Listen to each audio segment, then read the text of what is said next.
didn't know what I was capturing.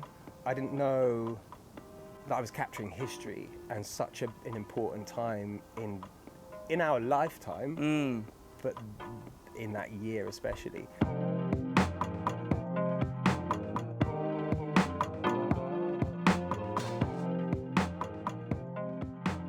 Hi guys, you're here with Black Excellence Bristol.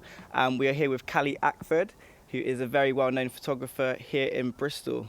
So how are you doing today, Khali? I'm good, man. You feeling good? Yeah, I'm very, very good. You know, we've got a beautiful day today. We're filming outside, just something nice, bit different. So yeah, firstly, I'd just like to talk to you a bit about how you got into photography and like what kind of inspired you to take that route into photography. So I studied photography in Plymouth. I was always into art. My dad was a photographer. So it was always I was always influenced as a young child to be kind of creative. And I just found it was the easiest way for me to create art. Yeah. The easiest medium for me to show what I wanted to show. And yeah, just loved it. Absolutely loved it. Did my degree and then came to Bristol and I've been trying to build up a business, build up a brand, if you like. Yeah. I think it's working though, because I'm pretty sure like a lot of people in Bristol know you, and I'm sure outside of Bristol as well. At what point did you like move to Bristol? So I was about 23, something like that. So maybe about 10, 11 years ago. Yeah. So as soon as I finished my degree, I left Plymouth and moved to Bristol just because it's so diverse. Art, culture, the music, the people.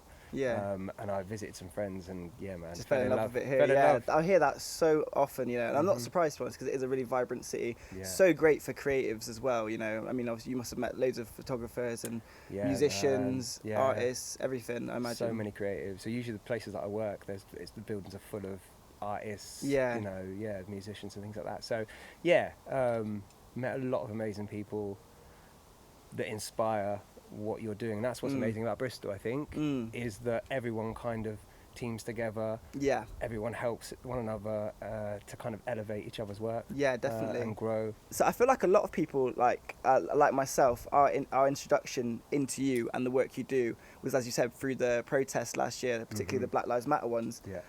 How was that, you know, being there and being sort of the main visual point that people are introduced into the protests within Bristol? Like, how was that?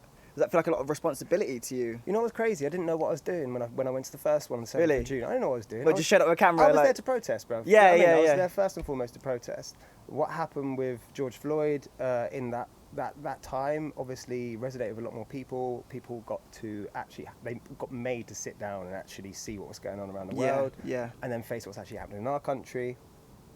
So I was there to protest. I had my camera on me, of course I had my camera on me. And started snapping away. And like, I didn't know what I was capturing. I didn't know that I was capturing history and such an important time in our lifetime, but in that year especially. Yeah. After that, I felt like there was a lot of responsibility. Yeah. You know, like there was a lot of photographers there. I think, you know, being of mixed heritage, I think being there was the important thing and protesting was the important thing. Yeah. But I think there was a lot of black photographers there on the day and their work really showed the protest for what it was. Yeah. More than the white photographers, because I feel like they felt it. They were there. Yeah. They know the pain. Yeah. Do you know what I mean? Yeah. Because there's so much emotion when you're actually there, and then to also think like, oh wait, that's a good photo, I need to take that as well. But also at the same time, like feeling the raw emotion. You want to listen to people. There. That's the thing in my life. Most of the time I look through a lens. I don't actually get to see what's going on in the world. I do, but I don't. You're following it through a lens. It's different. I had to shoot my sister's wedding. You know what I mean? It's like that's not. You don't actually get to experience what's going on when you're capturing it. You really don't. It's different. But yeah, the responsibility, I think, after that day especially was quite not heavy. I put the responsibility on myself to be there, to document these things, to elevate, show our community, people who couldn't be there, or people who didn't know about it or whatever. Like, they needed to see what was going on. Especially in the world we were living in, where people were isolating or, you know, were on lockdown and things like that. I felt like it was my responsibility and the other photographer's responsibility to show people what was going on, what we're doing, what we're fighting for, and the reality of what happened at those events.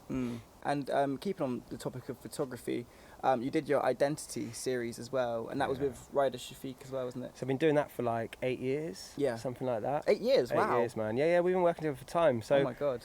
Most of our work isn't put out to the world at all, because we try not to release our work on social media where it's just liked and left. Yeah. What we want to do is put on exhibitions. We want people to see large pictures of black faces. Yeah. We want people to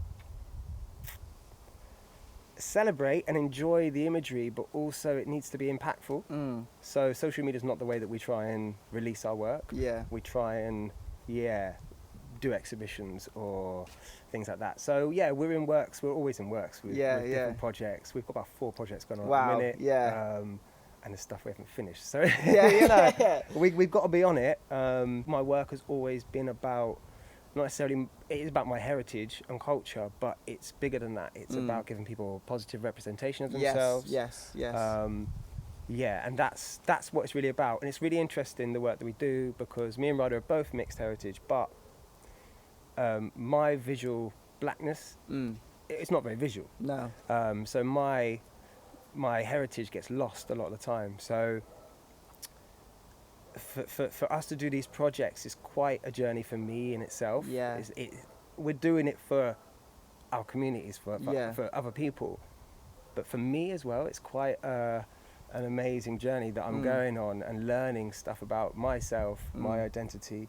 And knowing myself fully, you know. So we've been doing that work for years, and we will continue to do it. Till we die.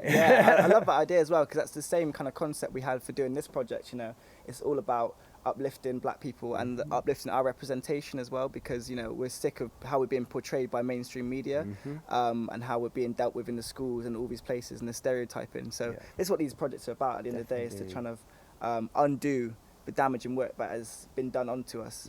So one last thing I'd like to ask you, or ask all my participants, is what is one thing across your journey that you are really, really proud of, and what is one of your goals going forward? Could be any time frame, you know, future, near future, or whatever. My biggest achievement has been the last 2 years, and the work that I've been doing when money hasn't been something we can have. So the pandemic, everyone got locked down. You know, my role, my studio where I do all my photography had to be closed. And I got scared first, but I loved it. It made me step up and go, okay, well, what am I going to photograph? I'm a photographer. I'm not going to stop photographing things. I saw so many photographers stop doing what they love to do and just sat on their sofa. Whereas for me, it was like, well, no, hang on a minute. What's next? What's going on? There was a lot of stuff, obviously, that happened. George Floyd, the protests. So for me, capturing all of that stuff, helping, maybe it be 1 or 2 people or whatever, or educating people through the photography, has been an amazing experience. The main thing for me at the minute is actually what's going on in the educational system. A lot of the projects we've been doing at the minute, talking to young children and seeing how much just a poet or someone talking to them about their experiences and those kids can relate to it. So I think for me, education is a big thing right now. Being able to readdress that, influence some young minds to become stronger for the future. That in itself would be amazing. And that's, I think, is the end goal. For politically what we're trying to do. Doesn't matter whether I'm a photographer, doesn't matter if you're a poet, doesn't matter if you know, anything within that movement. That's the most important thing, you know. And I have no doubt you'll reach that as well, because of the ascension and the way you're going, you know. It just seems like what's next, you know, and you're achieving so much, making a huge impact here in Bristol, and I'm sure nationwide. You know, it's just going to keep growing and keep growing. So thanks, bro. I thank you so much for coming through today. That was a really good interview, and pleasure.